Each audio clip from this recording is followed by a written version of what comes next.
Okay, my name is Stacy. I am the game director for Star Stable Online, and I have been with the company for 7 years this year. Super cool.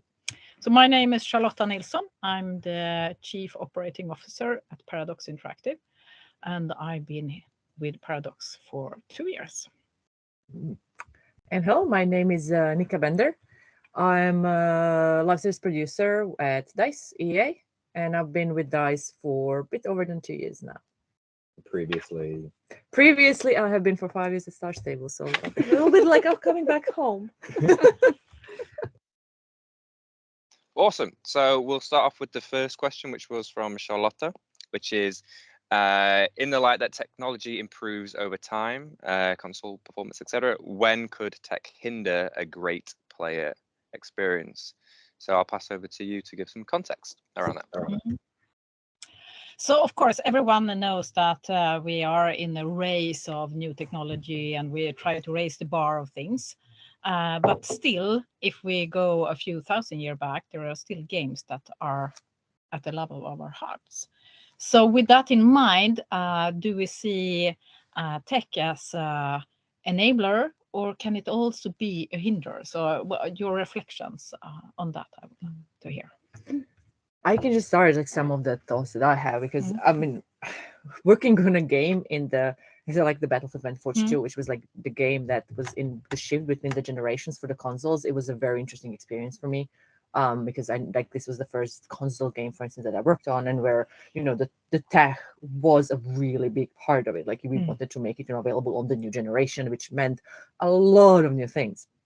One thing I'm realizing, also as a gamer myself, is that those amazing new games are kind of forcing you to buy the new consoles, the new PC, continuously upgrading. So what about the players that maybe are not able to? That means they can't enjoy the experiences of these new things. So for me, usually when I think about the new technology, I would say that's the negative aspects, where it's just because it kind of also hits the consumerism, I would say, of it. It's like it's like, well, you can't join the fun if you don't have the money to buy all the new cool the hardware that supports the new games. And as I said, like sometimes I love games that are not made for the latest technology. They're just good games. And I think there will always be a reason where you want to promote the new hardware and have the game that showcases the best. I would say with the Generation 5, I'm not playing like the games on PS5 and the Series X. Those games are really impressive. I'm not gonna lie. They do require to have that. Do have like a good television, like a good TV, and also when it comes to the PC now, I mean, I think we all know in the recent years how difficult it is to assemble a good PC for a budget with a good, actually even find a GPU and a graphic card, for a decent price. So I mean, like, I think it's like, it is this like, oh, are we really, giving the players the most immense experience, or are we kind of like gating that experience based on how afford or even access the hardware to play that? So that's kind of how I think about it. I think that's actually a really good point, especially given the demographic of Star Stable, because we talk about our tech a lot because we work with our proprietary engine. And at this point, it's, 11 years old. We're dealing with some old tech. We have a lot of tech debt that we have to catch up with. But at the same time, our players are young girls. They're on their parents' hand-me-down laptops. They're not on the newest tech. If we were to move forward with our tech, in a lot of ways, that would be exactly that. We would be gatekeeping a lot of young kids from being able to enjoy the game. And even now, sometimes they struggle. They have to play on lower graphics quality, and they still love it. They still dive in. So I think that's a really interesting perspective when you come at it from the gatekeeping aspect, because yes, there's hardcore gamers. They want the newest tech. They want the best graphics. But is that everybody?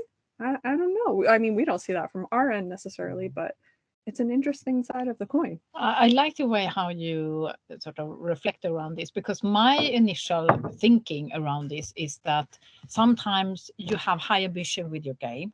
So you will want to go with the latest on an engine or a console or something that you say, we want to go for this. And then that might be delayed. Or the promise of what would be included are not coming.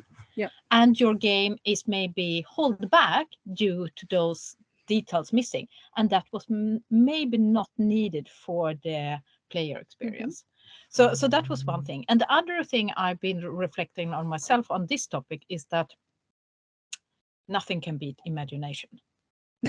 That's very true. That is so true. Perfect and solution. and when it comes to my story and my world and what my dreams, nothing in tech can beat that. I've seen super cool stuff, so I would not say that I'm also totally blown away with some stuff that you experience, but in the same time thinking about making games, and we sort of look into 5 years from now, it's not necessarily the tech. The tech can be sort of one route where that can be super amazing, but maybe the best games are not necessarily in that route. There might be another route with other stuff that give another experience. So I've been thinking mainly from the making of games as the perspective. So I really like that you turned this around and looked from who could have access to it. Yeah. But I agree with you. I think there is so much space for creativity when you're supported with that.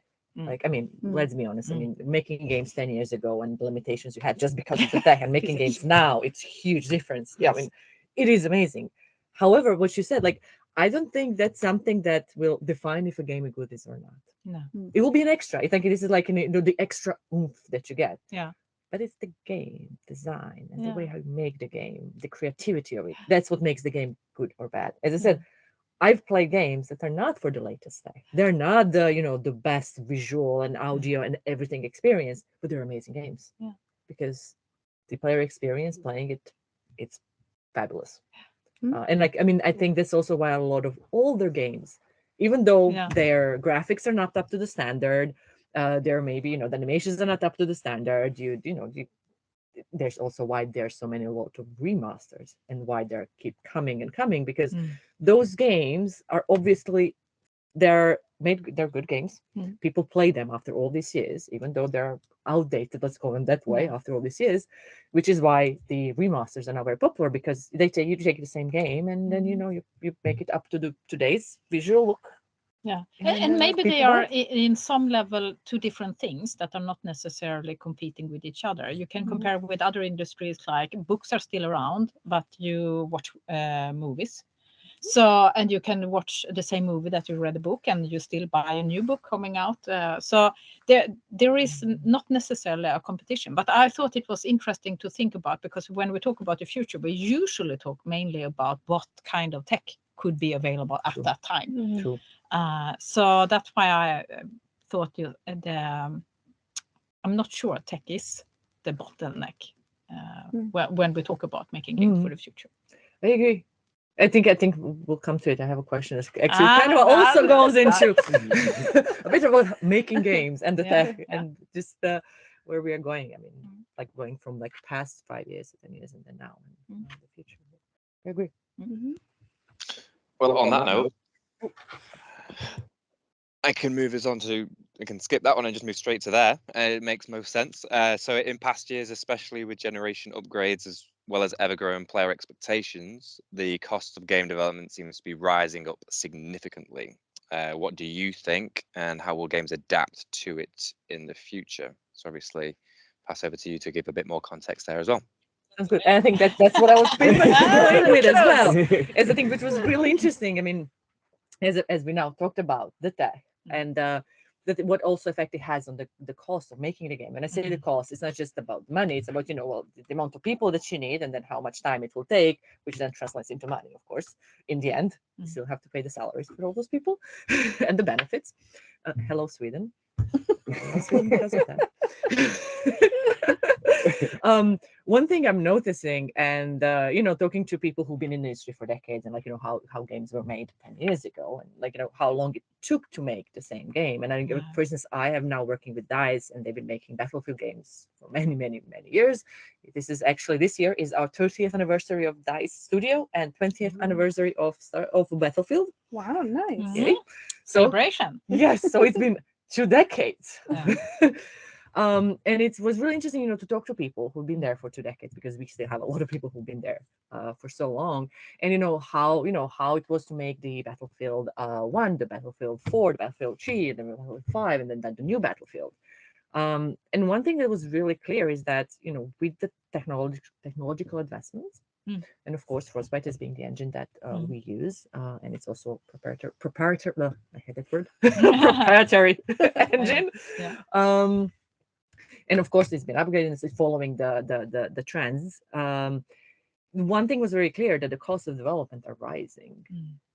It's taking longer time, because you can't just you can't do the the pixelated artwork that was acceptable before, because there was a technical limitation. Oh no, now you have to get do the top 4K, all highest graphical fidelity. Then comes the online aspects, the streaming. How do you I'm not going to talk a lot, because I would say I'm not working with technical details, but I know enough to understand the impact it has on production. So that was pretty much like looking at it from the past years, like, it keeps growing with the players' expectations, because as we're pushing the bar up and up, it keeps also growing. Which means, like, there are certain expectations that players have now versus the expectations they had 5 years ago. So what I'm thinking, okay, next 5 years, like, what it will be like, will we continue growing, and where's the limit? Like, how much can you continue, like, putting the time, like, how much the time and effort put into game can grow, and when when we reach the limit, or how it will change in the future. So that was my thinking. I think it's really interesting, the angle of it, because there is a really fierce competition of the time of the player, not necessarily the money, but the time people have to put into game. And with that, of course, if I'm saying that, oh, now I'm going to use these 2 hours and do something for me, I would want to have the best. So from a buyer perspective, I think it's fairly easy to go for the coolest, most written about, or that, oh, they invested all this. It's like, if it's similar again to the movies, that if you hear that they had this amount of budget and this work for this many years, you would raise your expectation of it. And I would think that will steer sales to high degree, that will sort of really steer and give the sort of marketing and attention and everything. But a really good game, it's not necessarily that. And I think that's something that we need also to own to some extent, because otherwise we are ending up like a factory. We need to do this and we need to deliver that, etc. And to see that imagination and also this having the good ideas, what is the interaction you want to have, what is the experience, and how do you want to share with your friends, because as games also get becoming a platform for sort of just spending time together. It's not always the biggest flash that you need if you go for a coffee or something similar type of just interacting. So I think that it's fairly natural. It will continue to compete very hard in the market. So the money will probably go where you have the coolest, the best tech and people and everything. But if we think about sort of real player experience, I'm not necessarily sure that is always the same.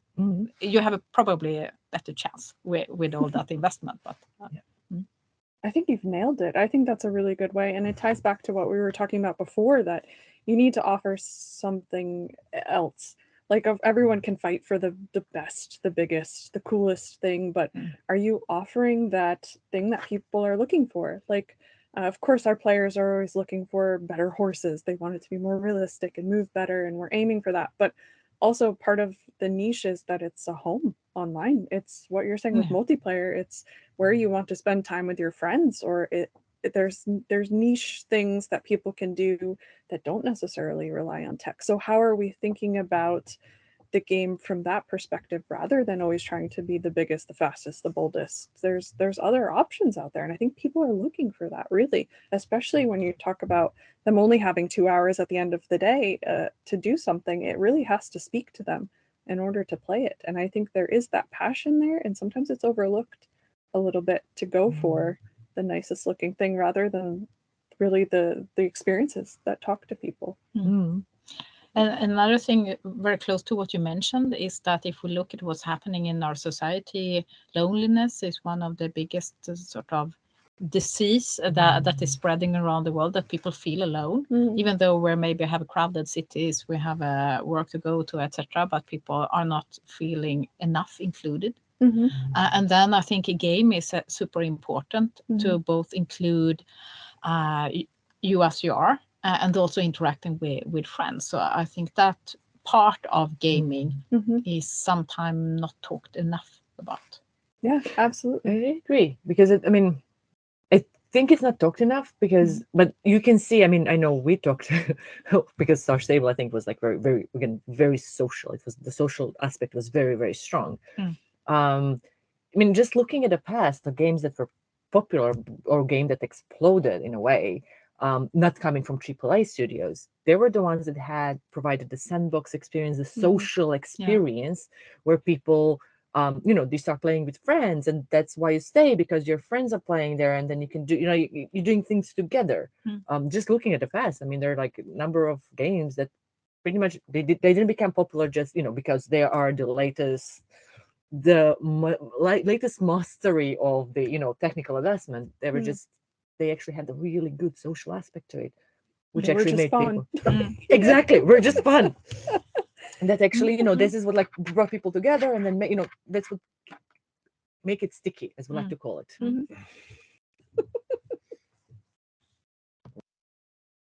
Awesome. Yeah. So then moving on to Stacy's question, which is trends that you would like to see embraced in gaming and game development, plus also some trends that you'd rather see die.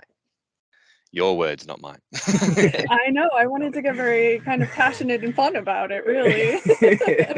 I'm just curious, especially in development, are there things that you guys are doing that you would like to continue, or maybe things that you don't want to continue, or even in gaming in general, what's something that just grinds your gears, I guess is what we're getting at. What do you not want to see continue? This one is a tough one. It's like, oh boy, okay, there's the list, but like, how can I I can start. So then you get some time thinking. So what I'm missing and most from a player perspective, because I want to play game together with my kids, and this co-op. Yeah, I think it's too little, too few. And when you have co-op, it's sometimes like It Takes Two. It's very nicely done. It's so sweet. What I would like to have now, you can play two, but how do you do with a family? If you want to spend, instead of seeing watching a movie in the evening, then how can you engage more? And in this nice co-op way, not sort of competing with each other and not necessarily too stressful. Yep. And then I would love to have the two different levels where you can see if you go for a movie where they have jokes for parents and they have other jokes for kids. So you sort of have both levels of challenge, and you can sort of play with people's curiosity and sort of not missing out on that. So this co-op, I think, is not used enough. So and also coming back to what we talked about earlier, that this is a social activity, and I want to do it with friends, and it's just a way to hang out. I think there is a lot of things there that is not used enough. I agree. Yeah, I can honestly when you mentioned like the co-op and things, I'm like, hell yeah. Me and my husband, like we pretty much browse, because we have the Xbox Game Pass, trying to find the co-op games, because we want to play together. Yeah, We just want to, and exactly. it doesn't always have to be a competition. Just want to play together. And it's so difficult to find good co-op games that you can like. It takes that one was one of my favorite games actually last year. Absolutely love it. I also made from the EA originals. Yes. I fully agree. I think the co-op definitely was one of the, like, as a gamer myself, like the things that are missing. I think as an old school gamer, which is really funny, is because I'm also a live service producer, because I work on the live service games. I really miss, those old schools. Like, here's a game, have fun with it. You spend, I love, and there's still a lot of them, and I really. But it kind of feels like it's not the mainstream, and I understand why it's not the mainstream. But I really like here's a game, here's a box game, you play it, you have fun, you replay a couple of times on difficult levels, and you get mastery, and that's it. Like, you're good. spending hundreds of hours on the online game, which of course I do. But it's just like, as someone who's a completionist, like I like to finish So you it. want to finish it in the 2 hours of that evening. So you I can want to finish feel it. I'm done. Instead ticked of off. like have to keep coming back because I never finish it. That's a really good one. Sometimes I don't Yeah. even start games because I'm like, oh, that's going to take an investment of my time. I can't do that right now. Like, oh, I don't know. It seems daunting. Yeah. Yeah.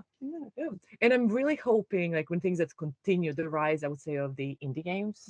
I think I really like where the game industry is now, like where we come until this point, and I'm hoping we're gonna continue in this direction. I think the popularity and like the rise of everyone being able to make games and a lot of indie games provided so much variety, so much options for us gamers, and it's so amazing when you go and usually go on Steam, you go on Game Pass, you go like usually I think Steam is also really good to kind of like find those small games that are made maybe by one person or a small team. And they're little gold nuggets, I call them, or little gems. There's like, oh my god, you find like, of course, it's maybe usually it's not it's not the 100 hours experience, it's this short experience which is beautiful. And I understand that when you make, I would say, bigger games that are provide again more investment, they usually have to pay off that investment, which is it's still a business. However, I know also with indie games there's a lot of passion, so it's purely driven by passion. Of course, everyone wants to make money because we all kind of need money to live, which I understand. What? I know, Gus. That's a big surprise. Yeah. Gus, that's still the reality we're living at the moment. But there's of course a lot of passion in big games, but it's different when you have very small team. I think we all play those games. We have I know like Stardew Valley, for instance. One person's like adorable, cute. Yeah, I like it. Exactly, and I'm hoping like we're gonna continue with that. And but do you think that this is a hit business? And as you mentioned, everyone is out for the gold. And when you hit it, you get the gold. But we like the variety. Yeah. And how will the industry change with some being successful, getting all the money, and then there is indie games that sort of maybe barely make it? So what do you think that will have effect on? I actually don't think. Just looking how things are going, I don't think it will change a lot. I think there will always be this game, a new hit, because it just hit the right spot that are currently trendy. It keeps happening, and then you have the followers that are now trying to copy the recipe and get it again. Sometimes it works, sometimes it doesn't. Sometimes there's a lot of games that's trying, but just like it was because. I would say they're like very big successes. Of course, they wouldn't be big if they're not good games itself. But sometimes it's also about the timing. So you have the right timing, you hit the right theme, the right trend, and it just hits off. I mean, Valheim, it's an indie game. Yeah, just blew up amazing. And it wasn't AAA. No, it was made. So a couple of people involved and tech is maybe not always the thing. Exactly. So I think that will continue being a thing. You will always have these hits, and you always have people trying to copy, and then maybe it works, maybe it doesn't. And I don't really see the environment honestly changing that much in the next 5 years. I think it's going to continue as it is, like kind of in this way. Yeah. At least from my perspective. Yeah. I would say for me, I agree 100% with the co-op thing. Oh my gosh, that's big on my list. I'm also a big horror fan, which surprises people because I work on Star Stable. Yeah. But for me, new expectation of something coming up now. Dead horses. I think one of the coolest. Oh my gosh! One of the coolest things that has happened for horror is VR technology and horror, and so that you're more immersed in that experience. Because for me, I'm so jaded towards horror at this point. Just playing on the computer hasn't been enough. So I still really want VR to be embraced, at least from a horror perspective. And these investments make a big difference in that genre. Yeah. Yep. Because if it's look like it's drawn up easily, then you will not be scared. So you probably need that extra to get that really. Yeah. So I think that's something I would like to see more embraced and more taken. Take off in the next few years. It's my personal request. Somebody out there, help. Star Stable are up for something, I can imagine. So looking forward to those discussions. I'll see if I can make it happen. Yeah. And when it comes to the the gaming industry, I'm really hoping that we're gonna move into. I know. I mean, I know. Feel very privileged to be working in Sweden, where we have unions, where you have, I would say, a very compared just to other countries, not just within the industry. Generally, Sweden has a really good life-work balance. It's very. I mean, we have a lot of benefits. I think compared, for instance, I don't know, like the U.S. industry and the U.S. gaming industry. I'm hoping that the rest of the world will move into in that way of getting the unions, getting the work-life balance, not exploiting people. I think, and I know the gaming industry is one of the ones that's been very much hurt because there's a lot of passionate people. And I've been in, I mean, just being in the industry now for many years. I'm not gonna say how much because then I realize how old I am. So let's not go there. Yeah. One thing I realize, it's in an industry that's driven by passion, by creativity. Yeah. So for those people, they would just work crazy hours just because they want to make the best thing. They want to they pour their heart and soul into it. Where that's great, but you kind of you have to understand the importance of the work-life balance, which usually hits when people have families and get kids. There's of course there's work, and it's amazing that you are able to work with what you love, but you also have to take care about the rest of your life. And I think in Sweden you're allowed to do that really well. And I think outside of Sweden we're still as an industry we're not there yet, and I'm hoping we're gonna move. I think it's amazing that this has sort of become an industry, that there is possible you can as a possibility have this as work for your day. So this is not your night job where you sort of work on your passion, but you actually you can have a good salary and you can have a good work environment and everything, and still do this passionate work. Yes. And when you talked about that it's so driven by passion, I like what Neil Gaiman wrote, is art matters, because with imagination you can change the world. And I think that's so close also, where money is not everything, but how this creativity actually have a bigger purpose. Maybe it can make us see a new future in 5 years or further away. No. So actually see big things with this. But it's a way to express yourself. Fully agree. Yeah, but what do you guys not want to see happen? What is I would go away you? from horror. No, that's fair. It's not for everybody. It's at least not for me. But no, I think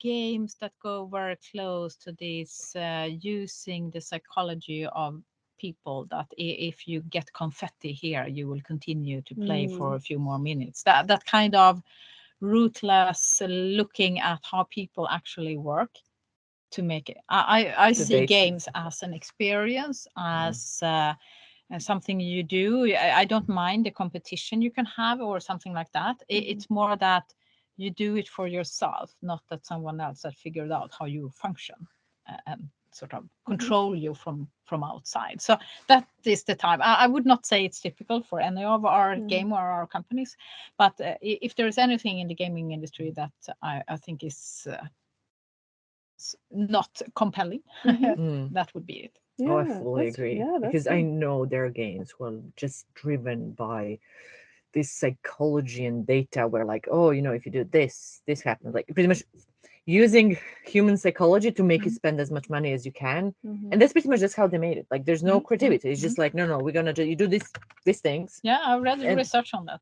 Exactly. I agree. That's one thing I'm like, for me, gaming is it's like making movies, it's like making books. It's a creative process of creating a completely new world, which is why I personally fell in love with games, and I don't think I will stop being in love with games, because I was always a creative kid and I always created my own worlds, but I didn't know how to really create them. Like they will live in my head, but I'm really bad. Like I don't know how to draw, I don't know how to animate. Like, didn't really pour it out. Yeah, I can really pour it out. So they were living in my head, but then I'm able to be a part of the team that's making this whole new world every time. And for me, that's what the game's about. I mean, I fully understand, it's still, because you still need a business to pay people salary so they can, have big game developers as professionals and having. Should not underestimate that. Exactly. People appreciate salaries. Exactly. And I fully understand that is the reality of it. But first and foremost, like, we are a creative industry that makes worlds.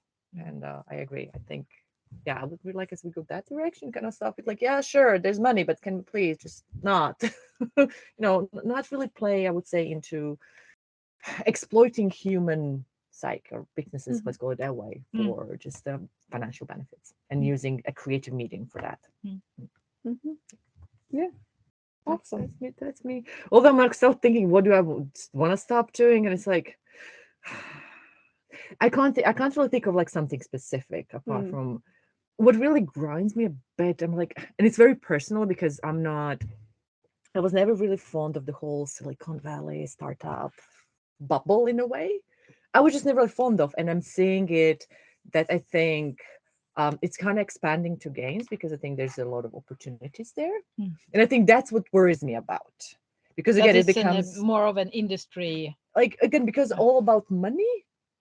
And how can you sell the investor would probably think that here you can make money and we pour in our investment here and we expect some payback. Yeah, and it's less about creativity and just like, well, we believe in your vision, here you go. But I mean creative vision, not like, here's how I can make more money for you, which kind of goes back with what you mentioning. I think for me that's the part where I'm like, I can see it happening and not really the happiest about it, but what can I do? Apart from complaining loudly on the podcast.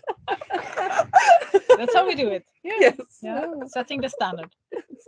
But I like that you took the work-life balance as a positive to embrace, because I immediately thought of it as a negative that I don't want to see happen. Maybe that's because I'm coming from the US, where I'm like, I need this to stop. We need to have, the vacation days. So for me, that was a thing we need to stop doing. But I like that like not having the healthy work-life balance, not having vacation days. No, we need to only stop vacation or people. only work. What are you aiming for?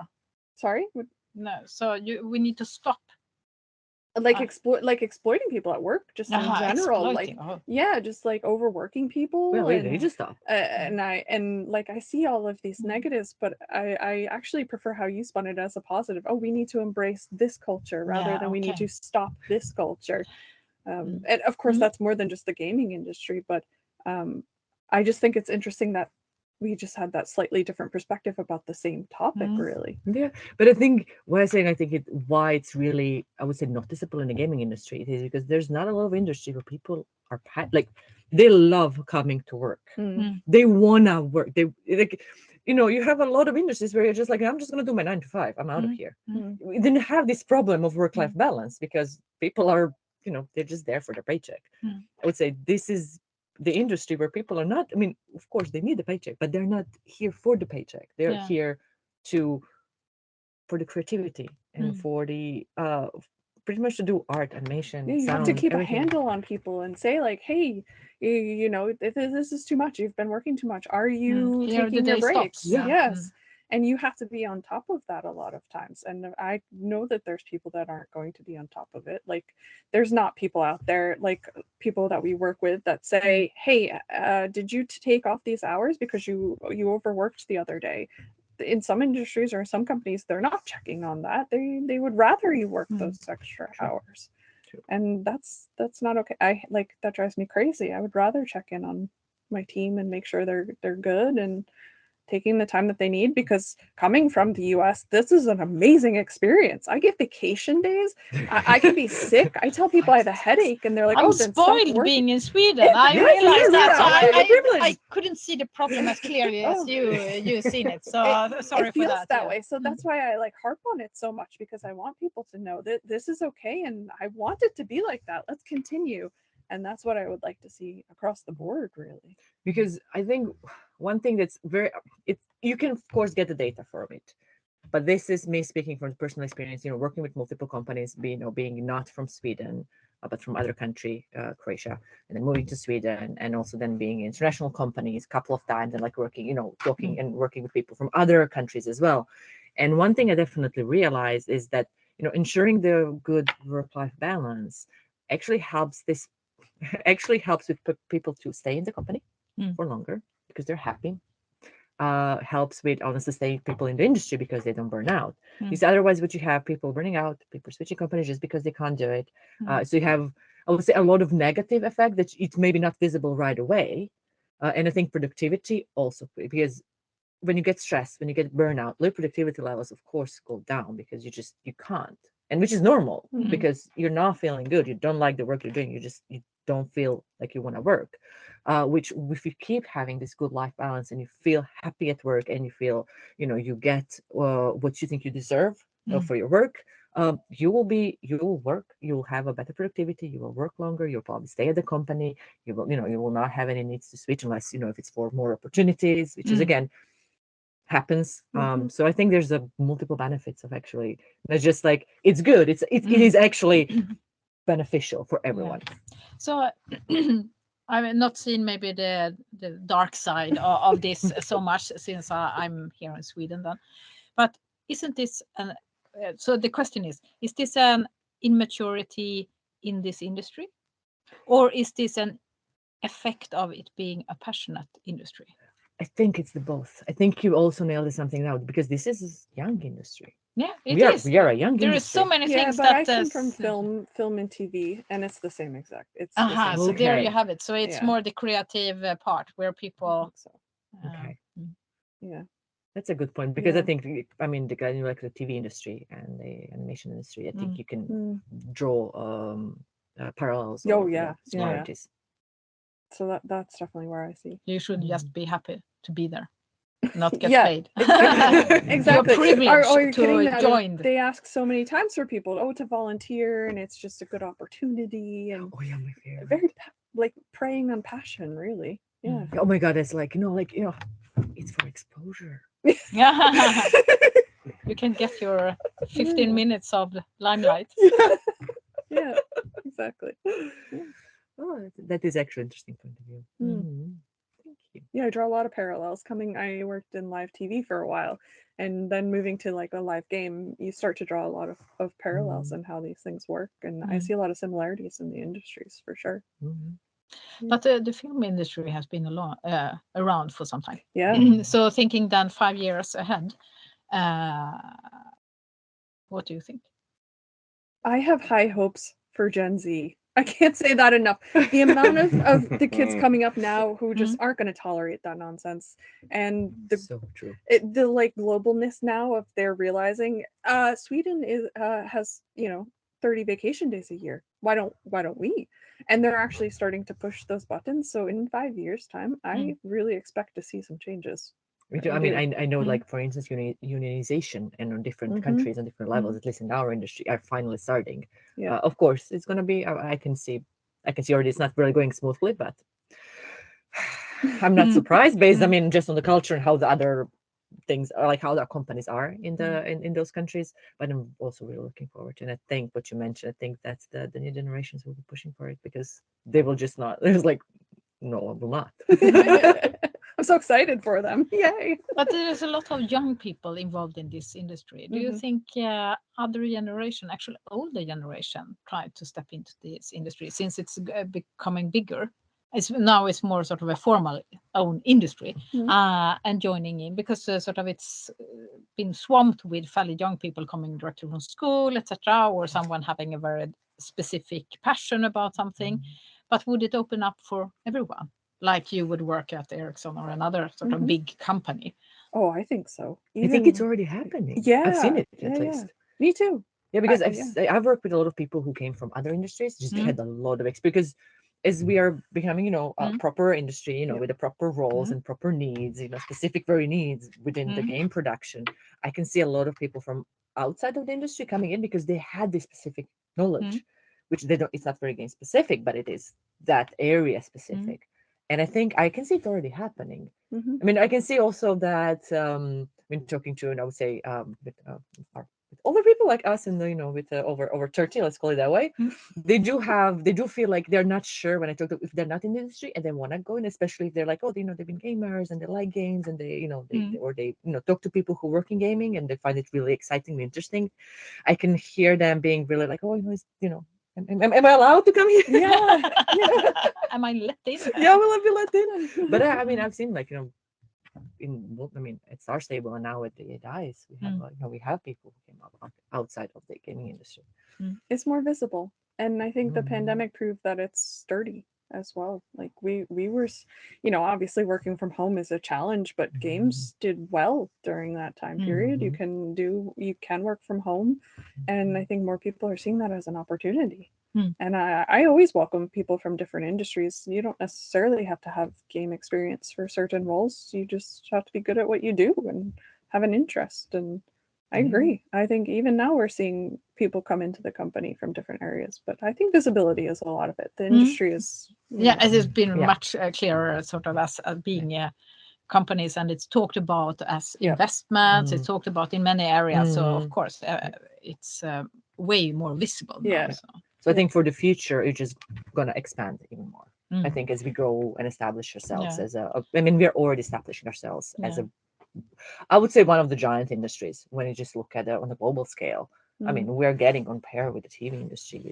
We're getting there, which is quite big as well, and we all know how big. So I think we're gonna continue in this direction. That's for sure.